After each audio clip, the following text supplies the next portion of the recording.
Bibles, a title to this message. It's called Formed by Manna, Not by Slavery.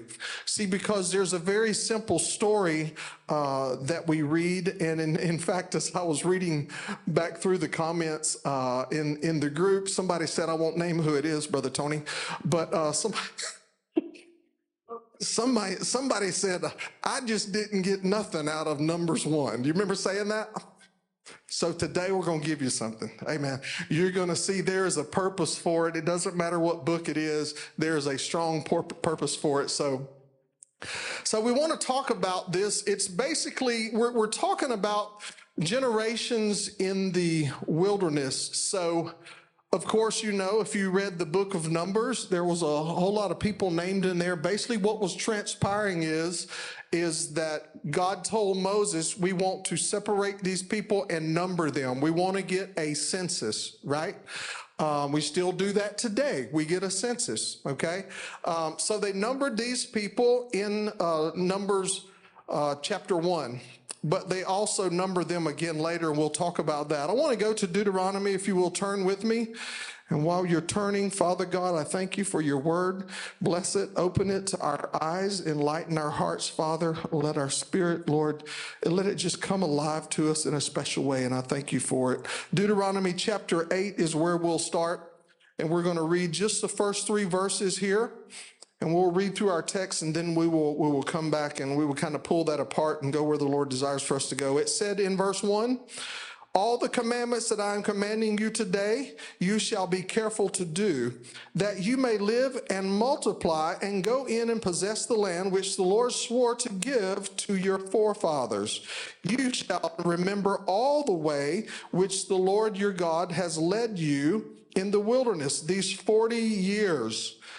Now, this has got to be at the end, right? Because they were in the wilderness for 40 years. So he's talking like all this was in the past, because it was. That he might humble you, testing you to know what was in your heart, whether you would keep his commandments or not. He humbled you and let you be hungry, and fed you with manna which you did not know, nor did your fathers know, that he might make you understand that man does not live by bread alone, but man lives by everything that proceeds out of the mouth of the Lord. Now that sounds quite familiar, doesn't it? In fact, Jesus quotes it over in the New Testament, all right? When he was tempted by the enemy, he quotes this very verse. Well, when he says it in the New Testament, he does something that they could not do. He fulfilled it, okay? So that's something to keep there in the back of your mind.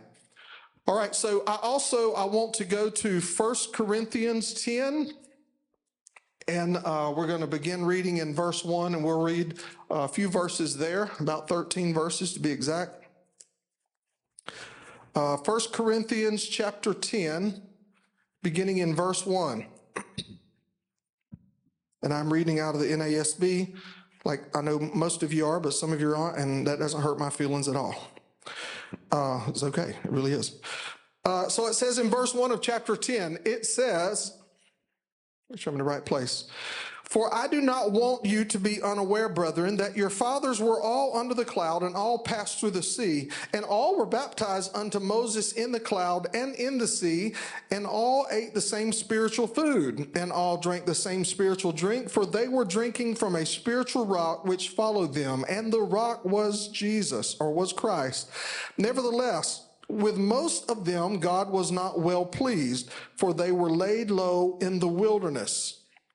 That's a bad thing. Laid low, okay, that's a bad thing. Now these things happen as examples for us, so that we would not crave evil things as they also craved.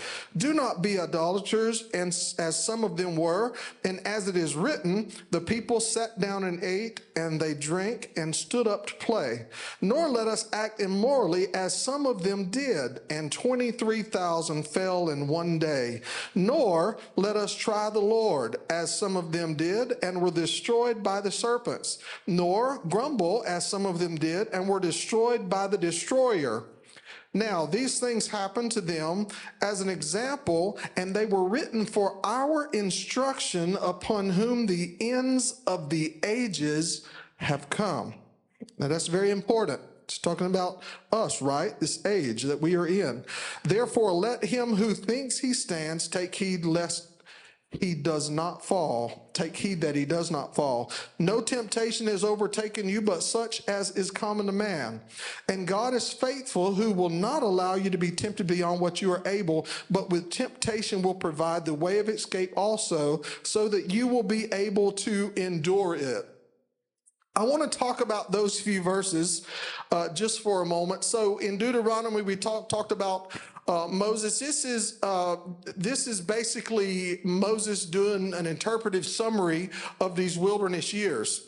All right, he is telling a new generation. He's not talking the same old thing to the same old people.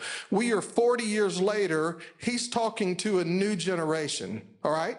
It's not that they haven't seen these laws enacted daily. It's not that they haven't seen sacrifice in the temple. It's not. It's that they are the next generation. Okay. So that's important to understand. It's this is the only place where actually manna's purpose is told. It talks about manna over in Exodus, but this is where it tells what the purpose of it was. All right. So in that Deuteronomy 8 and verse 3, it says that he might make you know that man does not live by bread alone. See, manna was food that didn't exist anywhere else in nature. Nowhere. That's why it said they did not know it, and their fathers did not know it, okay? Nobody farmed it, nobody stored it or produced it by their own labor.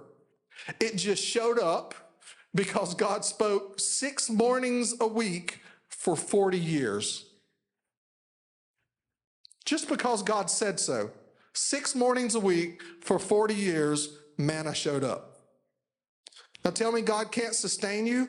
We think our sustaining power is in what we do, what we physically can do, and whatever our talents are. That's not our sustaining power. That's a gift from God that allows us to use our gifts to help sustain us. But God is our sustainer. We're going to find that out. So there's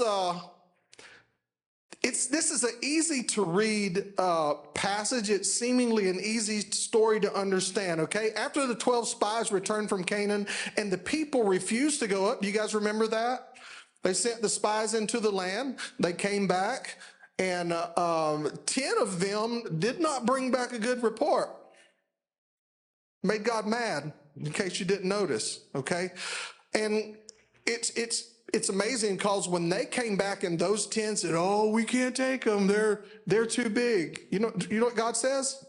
Hey, I guarantee you, before all the words got out of their mouth, God said, "Get down off of my mountain." That's what he said. I mean, I think about what we were talking about, how before you were saved, we are literally the enemies of God. Scripture says so, right? And I'm thinking about now these are children of God, and God is angry with them. Even as you ever get upset with your children?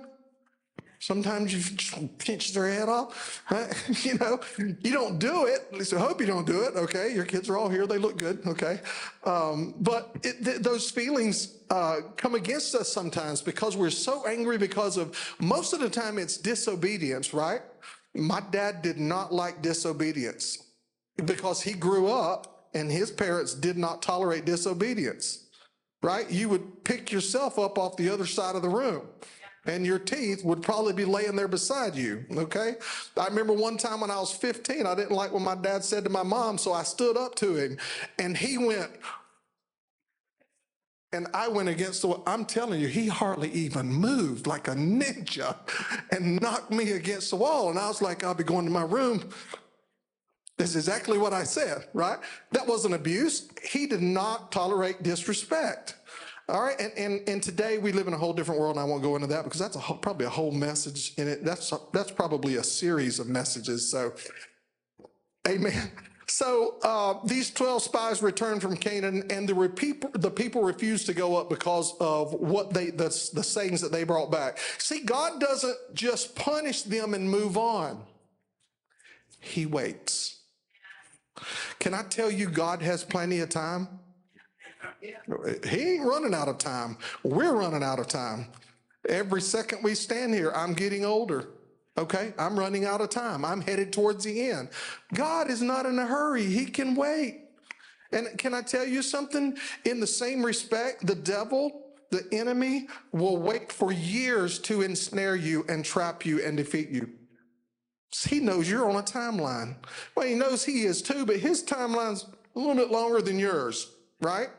All right, so we need to be careful of that. We need to understand what we're dealing with. So God has plenty of time. In Deuteronomy 2:14, it tells us exactly how long they were there, okay? They were there for 38 years. Now, Amy said, well, the Bible said they was there for 40 years. Well, I'm reading to you where it says they were there 38 years, but it also says they were there 40 years, all right? It's kind of like, how long have I been in Alabama? Well, I can give you that, right? But I've been living a whole lot longer than that, right? Okay, so... Sorry, honey. Said 38 years. So the whole generation of fighting men had perished from camp in 38 years.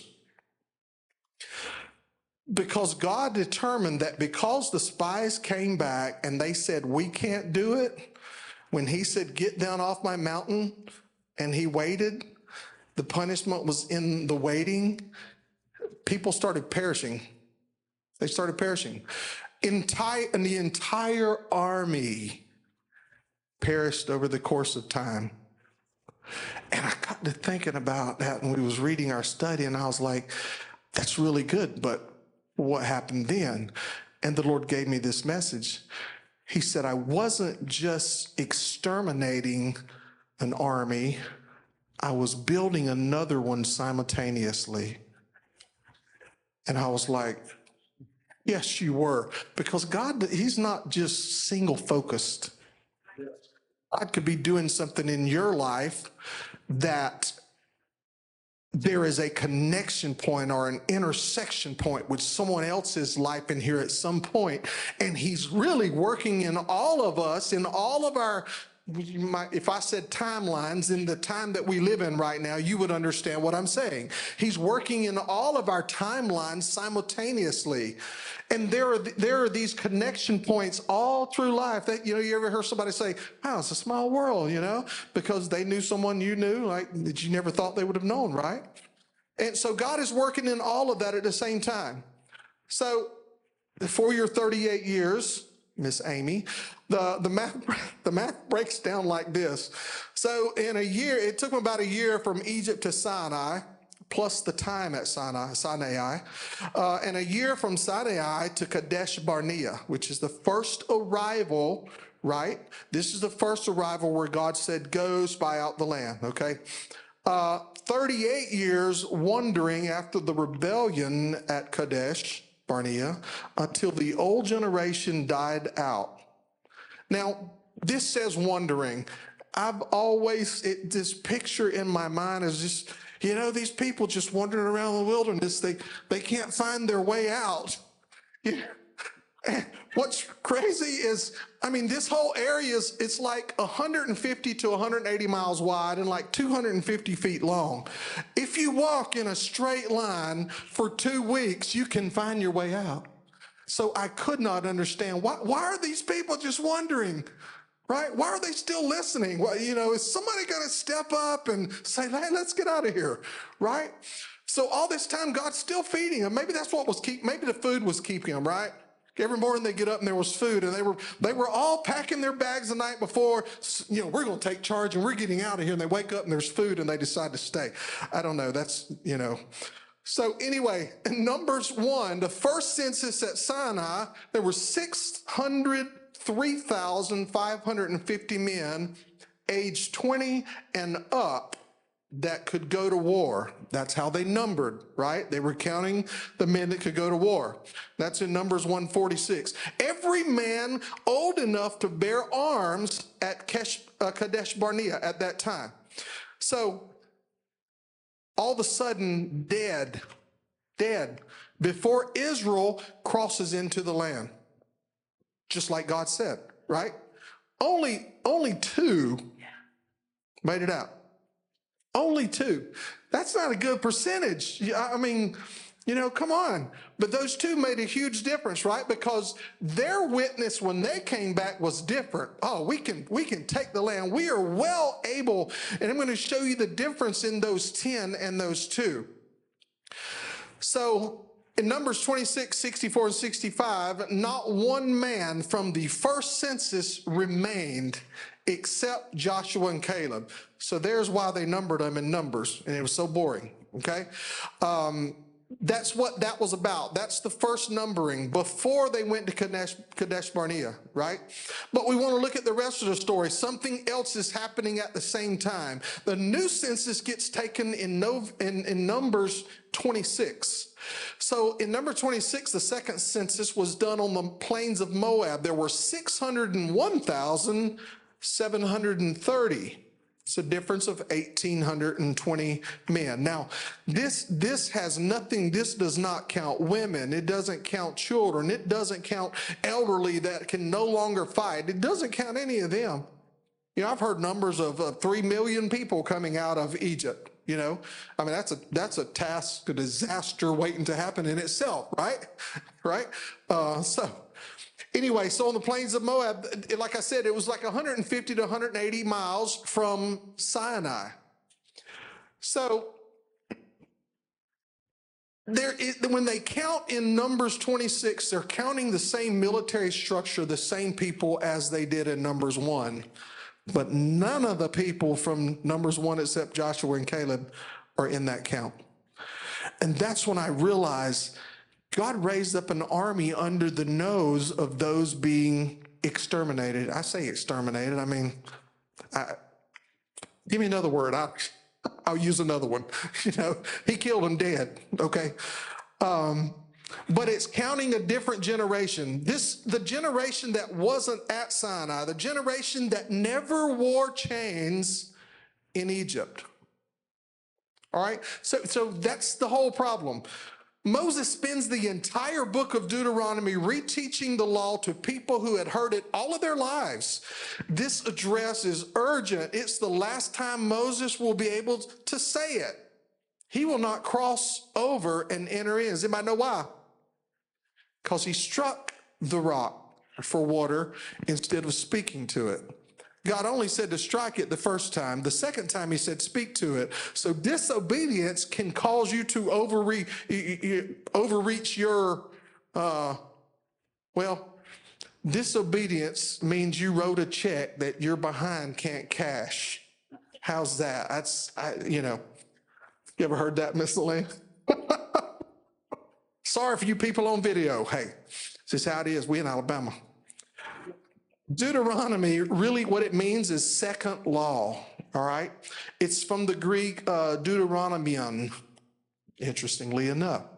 So it is not a new law, but a restatement and exposition of the covenant given at Sinai addressed to the new generation. So God wasn't just closing a chapter, he was beginning a new one simultaneously. So the question that we got to ask ourselves is, what is the difference between these two generations? Because it isn't just age. It's formation. It's how they were formed. All right, you have a generation that grew up in Egypt. They're being formed by taskmasters. They're being formed, their mind is being formed a certain way. Have you ever heard of institutionalization, right? Where someone is in prison for a long time and they get out into a world that is no longer the world they knew. It's almost impossible to survive. I mean, they've really got to have some support on the outside to get them back on the right track. They got to have more than support. They got to have a desire in themselves to start all over again. Right? So these people that were brought out of Egypt, that's the problem. They had this mindset that they were still in their mind, they were still slave. They were,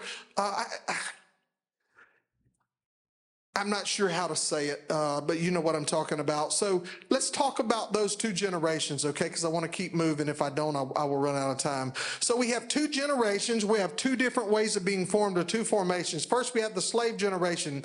They left Egypt physically free, but their instincts were shaped by slavery, by the whip. All right? That's how their instincts were shaped. Everything they responded to, it had that in the background of their mind. So watch what happens the first time things get difficult. Would that we had died.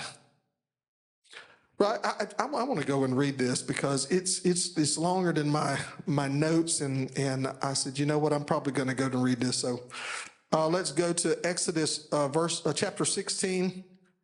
Verse 3, it says, the sons of Israel said to them, would that we had died by the Lord's hand in the land of Egypt, when we sat by pots of meat, when we ate bread to the full, for you have brought us out into this wilderness to kill this whole assembly with hunger.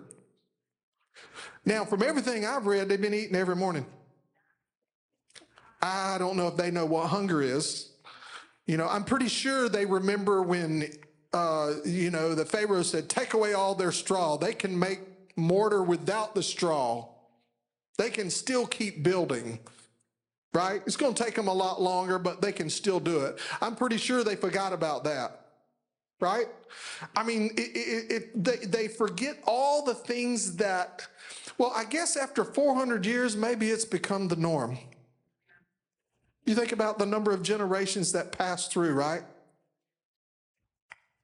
Could have been 8, 7, 8, could have been 10, depending on what the average lifespan was back then, something around 40, something like that. So they were so ungrateful. They're free, and they're already, I like this, they're already grieving captivity. How messed up is that? Grieving captivity. That's what slavery does. It doesn't just control your body, it trains your reflexes. It gives you scarcity thinking, suspicion of anything you can't control, a silent conviction that tells you provision only comes from a taskmaster's hand. So freedom feels less like a gift and more like exposure, and I'll tell you what I mean by that. They were left with a deep reliance on the old system. Even in Jesus' time, they were trying to live by the old system. Exposure means they felt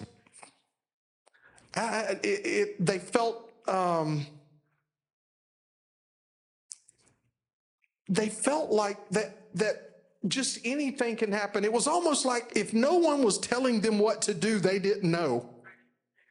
You know, they may make the wrong choice. They may do the wrong thing. They felt like because there wasn't someone there with a whip saying, you do this, you do this, you do this.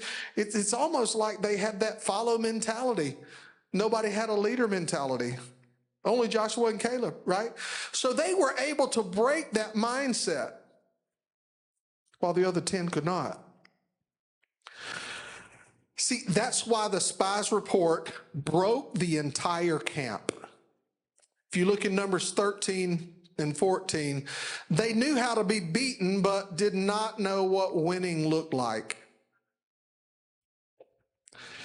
10 men looked at giants and fortified cities and thought like slaves. Well, how would a slave think if they were going in to take a land? You know what slaves would do? They would remember the beatings that they got when they made a mistake, did something wrong, or even didn't do anything wrong, just for being there.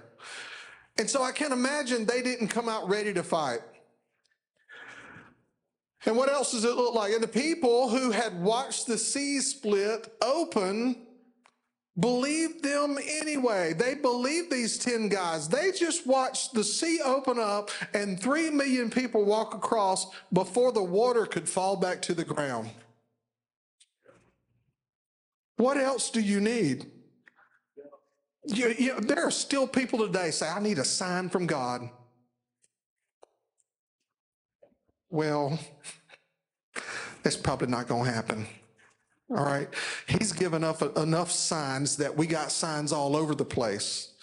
right? And what did we learn? What did we learn in the first two books of Romans?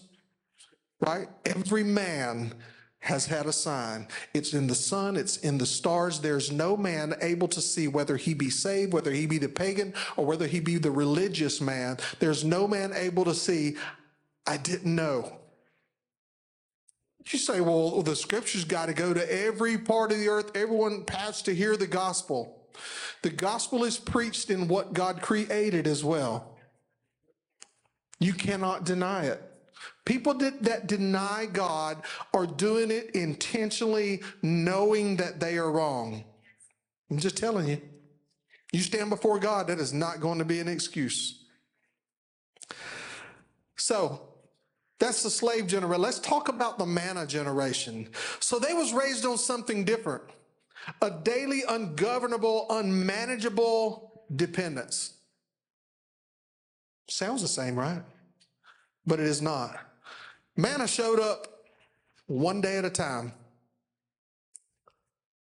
They just prayed that when they got up, it was out there because they were hungry. Always. They were always hungry, it seemed like. So you couldn't stockpile it. You could try it. It would rot. You can look in Exodus 16, 19, and 20. You couldn't predict it by your own efforts because you couldn't supply it. You couldn't grow it. You just woke up and it was there, or you didn't eat. Funny, it didn't show up on the Sabbath day. It only showed up 6 days a week. You were fasting, whether you wanted to or not. It's funny, he humbled you and let you hunger. This is in Deuteronomy 8, 2 and 3. He humbled you and let you hunger and fed you with manna, that he might make you know that man does not live by bread alone. It's interesting because we look at that and we just take it at face value. Well, yeah, okay, he doesn't live by bread alone, you know, you need more than just bread. It's not what he was talking about. It wasn't primarily about nutrition. It was about curriculum. It was about, for 38 years, God writing what would transpire, what would take place, what would be, and what would not be. It was training their instincts that when I get up today, God will provide. Not when I get up today, my taskmaster will provide. He will make sure I have food, because if I die, then, you know, he's lost a slave. His boss might get him, okay? So for 40 years, learning to trust provision. You couldn't control, you couldn't earn, and you could not hoard. So when it's time to enter Canaan, to take risks, to fight battles with no guaranteed outcome, God doesn't send a generation that begged to go back to chains. That's not who he was looking for. He sends one that watched bread fall from the sky 6 mornings a week for 4 decades. That's who he's looking for. Well, if the story ended there, it would be great. We're going to go over just a little bit today, but not very much, I promise you, because we got to finish this. It didn't end at Jordan. That's the thing. I've got to bring you into today. Here's where it gets really uncomfortable, because, like I said, it would be easy to leave this in Israel's history and feel all good about ourselves, right? But Paul doesn't let us do that. That's when we read in 1 Corinthians chapter 10, he walks us back through the wilderness experience, the cloud, the sea, the manna, the water from the rock, and he calls it typos, or pattern, example, instruction. He doesn't call it, oh, this reminds me of you. That's not what he's saying.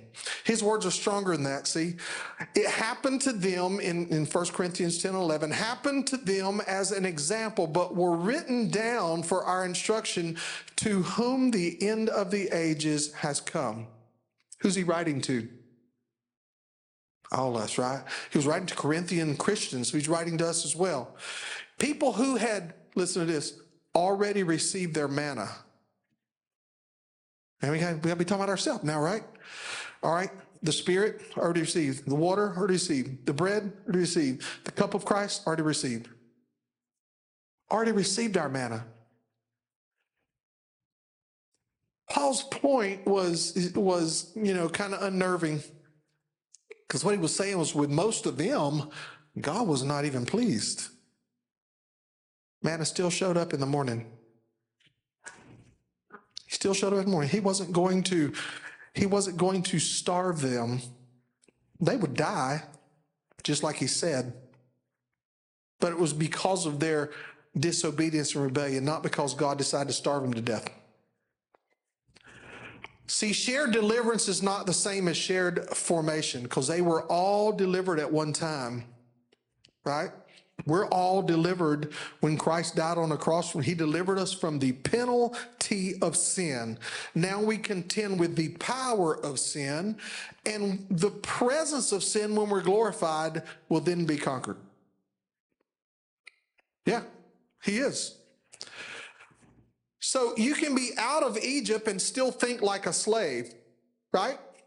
So craving what you used to have, this is how that shows up. Craving what you used to have, idolatry, testing God, grumbling, right? Because they wanted to go back.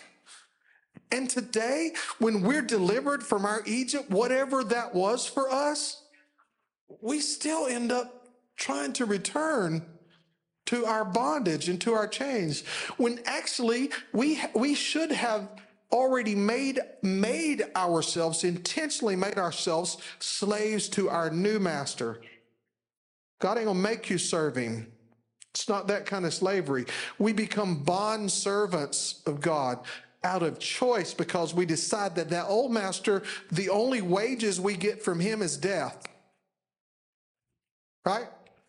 Because I'm going to tell you something, like I told everybody on Wednesday, there is no neutral ground. All right? You serve this master or you serve this one. There's nowhere in the middle. Right? No riding the fence. Every one of these is a slave logic resurfacing in free people, longing for old comfort, the meat pots, right? The old comfort, what they could count on. Trusting someone visible over invisible, God who's actually providing. Complaining instead of trusting the provision that's already there. And Paul's conclusion, so make sure you're not one of them. It's let anyone who think that he stands take heed lest he fall. This is aimed at people who assume they've already arrived in manna formation. They've already been formed. God's done all he's going to do in their life. They've reached the pinnacle. Let me tell you something. I haven't reached it. I've never met someone who has. Everybody knows Billy Graham, right? Most upstanding, beyond reproach minister that I think I am familiar with. Haven't met him personally. But even he would not tell you he's arrived. And if he can't say that, I don't know about you, but I can't say that, right? Because it's God that forms us. He's still forming us. Paul says not automatically, not permanently. It has to be maintained. Remember, we talked about the process of the Spirit after salvation and being saved from the penalty of sin, the process of the Spirit, because the second you get saved, you're still dirty. You've been rescued from a penalty that caused death. Now the Spirit is there to give you strength over the power of sin and cleanse you and sanctify you. Sanctification isn't a one-time thing. It's daily. It's daily. So what does this mean for us? And we'll be done. Most of us came to Christ out of some version of Egypt, right? Addiction, control, fear, whatever the bondage was. You know what yours was? And here's a hard truth. Deliverance changes your location before it changes your formation. All right? Deliverance changes your location before it changes your formation. Still forming you, still becoming who God desires for you to be.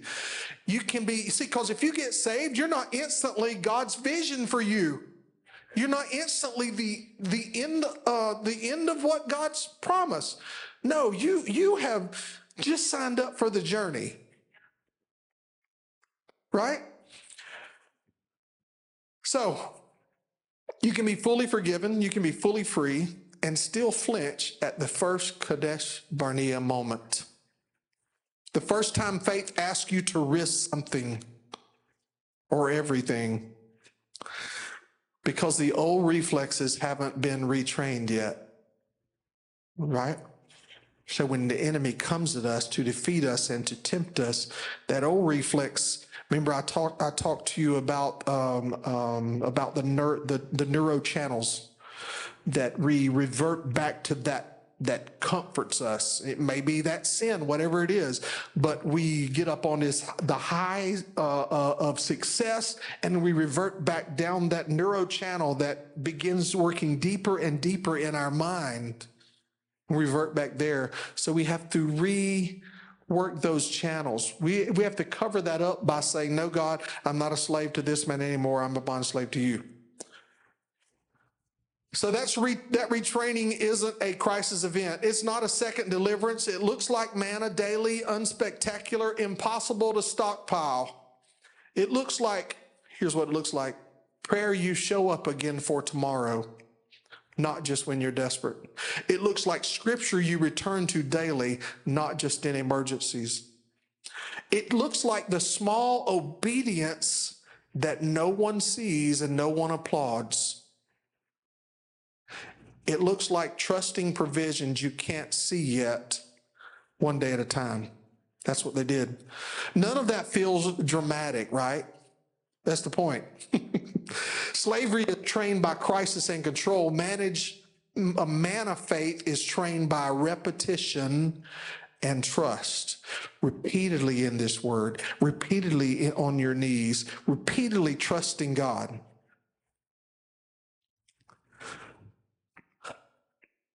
So Israel stood at the edge of the promised land. God had already proven himself. The plagues, the sea, the pillar of cloud, provision in the wilderness. 12 spies went in, came back out, and 10 of them gave reports, soaked in fear. Giants, fortified cities. We seemed like grasshoppers in our own sight, except for the two. The church that only knows how to respond to God in Christ will keep flinching at its own Kadesh Barnea moments. Just think about that. We are the church. The church that only knows how to respond to God in crisis will keep flinching. That's why we started a third Sunday night prayer service. It's just as important as this one, because we get to pray together. We get to corporately come together to pray for one another, to pray for healing in our bodies, deliverance in our families, in our homes, our loved ones that are lost, our neighbors, our friends. See, the vision for a church where this church is to reach our community. I'm not trying to reach Africa. I'm not trying to reach 10,000 people. I'm just trying to reach the guy next door, the guy next door, the guy next door, right? That's what God's called us to do. So we'll wrap this up. The risk, the mission, the sacrifice, the conflict that requires believing God is enough before you can see the outcome. But notice how this passage ends. Right after the warning, Paul gives a promise. God is faithful, and he will not let you be tempted beyond your ability, but with the temptation, he will also provide a way of escape that you may be able to endure it. That's manna language. It's not slave language. It's not stockpiled, handed to you in advance. It's waking up every morning and it's there because God said it would be there. It's provision timed exactly at the moment you need it. The question isn't whether you left Egypt. Most of us have a testimony about that. The question is whether you're being fed by manna or still living off the memory of Egypt's chains, grumbling for what used to be certain. Hear that? Grumbling for what used to be certain instead of trusting what actually is being provided one day at a time. God didn't deliver Israel from slavery. He spent 40 years untraining it out of them. Isn't that something? God is trying to untrain us out of those things that used to keep us in bondage, because The greatness of grace isn't that it's great enough for whatever you face, that it just gets larger. So whatever that is that you're facing, that's not, grace is so that you don't even have to go there. The grace of God that he gives to us is strong enough, and it says, you can just follow me. Now, if something happens, I've already done the work, but you can just follow me. Grace of God's so great that it allows us to just follow him. Stand if you will tonight.